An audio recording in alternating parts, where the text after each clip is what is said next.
life of a pirate can be a hard one, and life in souls-lite survival game Windrose is no exception. That's why we've put together a list of 14 swashbuckling tips to help keep you sailing the seas. Our number one main tip is to bring plant fiber, wood, and stone with you everywhere. Building is very important in Windrose, and to save yourself a long boat trip or a run back to base, you'll want plenty of materials to build useful items such as torches, stairs, barricades, cooking fires, and tents wherever you wash up. You could just gather these materials when you land on an island, but in my experience, it's better to just have them handy for when you need them in a pinch. To gather plant fiber, you may be tempted to hack wildly at the shrubbery with a weapon. However, if you use a shovel and dig the ground under the greenery instead, with just one button press, you'll have a large pile of plant fiber ready to go.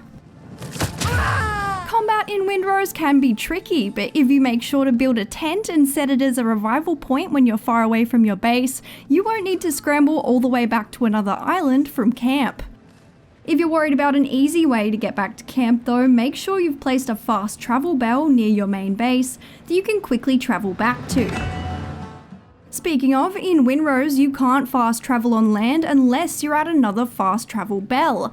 But if you find yourself far away from where you want to fast travel, you can press K to call your boat and then fast travel from the water using your map. Make sure you're steering the boat to be able to do this, just being on board doesn't count. Don't be afraid to use your materials to build. Everything you build you can also break, and all the materials you used will be there when you do. This also means you don't need to be scared of where you put your fast travel points, as you can just pick them up when you want to move on. The same goes for lighting dark caves with torches, building stairs to reach high places, or placing the aforementioned spawn points. Just build what you need and destroy it to regain your materials when you're done. Make sure you build a disassembly table as soon as you're able, as you'll find a bunch of supplies around the different islands and pirate camps, and you'll want to disassemble your old weapons and armor to get useful materials such as copper and nails. Eating food will give you a bonus to your HP bar, but if you eat the same type of food twice, you'll only get a small amount of bonus HP. Increase that amount by eating 2 different types of food so that both your food slots are full. Don't want to use up bandages and potions? Place a campfire down and wait a couple minutes. You'll start healing to max health.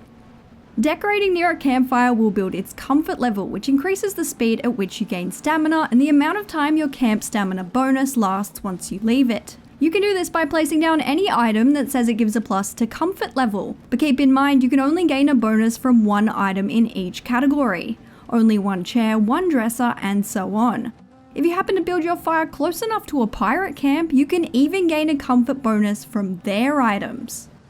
You can only earn XP in Windrose if you complete missions and clear points of interest. However, points of interest are only cleared if you empty their chests completely.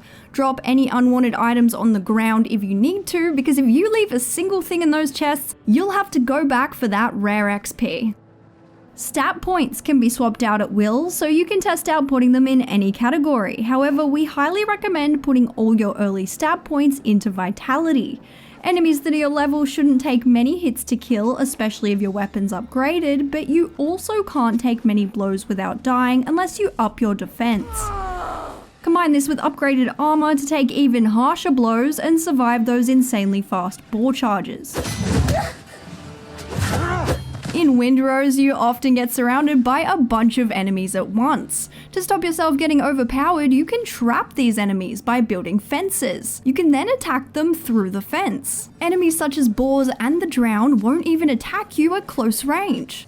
Pirates will still attack you, but this is still very useful against a large group of them, perfect for trying to invade a pirate camp.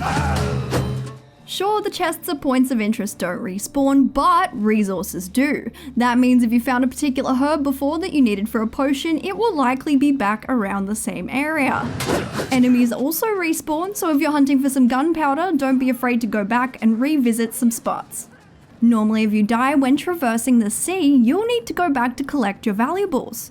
If you put them in your boat's inventory, however, if you get caught in a tough battle and lose your ship, you can repair it at any wharf and all its inventory will come with it.